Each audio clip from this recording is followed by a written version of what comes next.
თავი მე-15. როგორც კი ინათა მღვდელმთავრებმა, უხუცესებთან მწიგნობრებთან და მთელ სინედრიონთან ერთად მოითათბირეს და შეკრეს იესო. წაიყვანეს და პილატეს გადასცეს. პილატემ კითხა მას, შენ ხარ იუდეველთა მეფე? ხოლო მან პასუხად უთხრა, შენ ამბობ. მღვდელმთავარნი ბევრ რამეს აბრალებდნენ მას.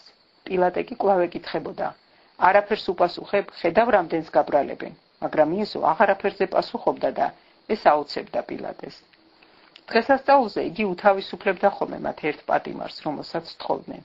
ხოლო იყო ვიღაც ბარაბად წოდებული, მიამბოხეებთან ერთად შებურკილი, რომელთაც ამბოხისას მკვლელობა ჩაედინათ. ავიდა ხალხი და დაუწყო თხოვნა იმისა, რასაც იგი ჩვეულებისამებრ უსრულებდა მათ. პილატემ კი მიუგო პასუხად. გინდათ გაგითავისუფლოთ იუდეველთა მეფე? ვინაიდან იცოდა, რომ მღვდელმთავრებმა შურით გადასცეს იგი. მაგრამ მღვდელმთავრებმა აღძრეს ხალხი, რომ ბარაბა გაეთავისუფლებინა მათთვის. ხოლო პილატემ კვლავ უთხრა პასუხად. რაღა ვუყო მას, ვისაც თქვენ იუდეველთა მეფეს უწოდებთ? მათ კვლავ ეყვირეს, ჯვარსაც ვიგი. ხოლო პილატემ უთხრა მათ, რა ბოროტება ჩაიდინა? მაგრამ ისინი უფრო მეტად აღვიდნენ, ჯვარსაც ვიგი.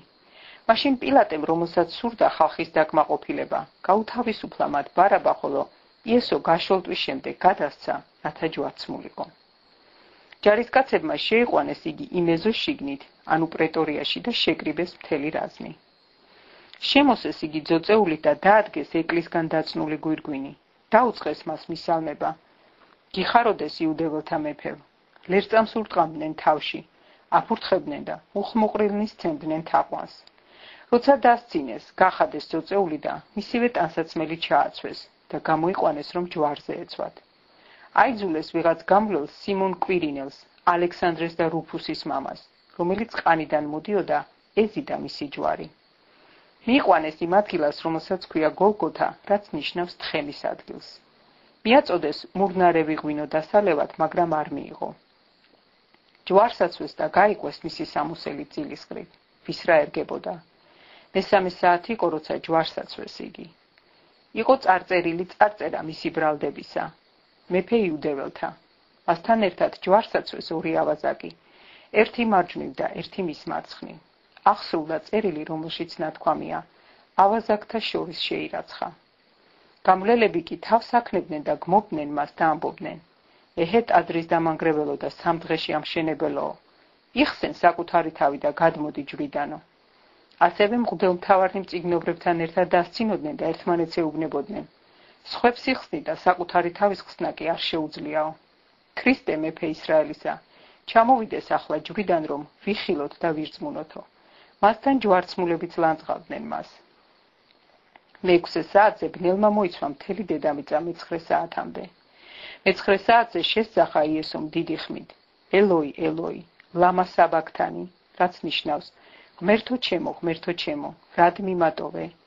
იქ მდგომთაგან ზოგიერთებმა მოისმინეს და თქვეს, აჰა, ელიას უხმობსო იგი. ერთი ვიღაც გაიქცა, ღრუბელი ძმრით გაავსო. წამოაგო ლერწამზე და მიაწოდა დასალევად. თან ამბობდა, აბა ვნახოთ თუ მოვა ელია მის გარდმოსახსნელადო. ხოლო იესომ ხმამაღლა შესძახა და სული განუდევა. მაშინ ტაძრის კრეცსაბმელი ორად გაიხა ზემოდან ძირამდე. როცა მის წინაშე მდგომმა ასისთავმა დაინახა, რომ ასე შესძახა და განუტევა სული, თქვა, ჭეშმარიტად ღვთისძე იყო ეს კაცი.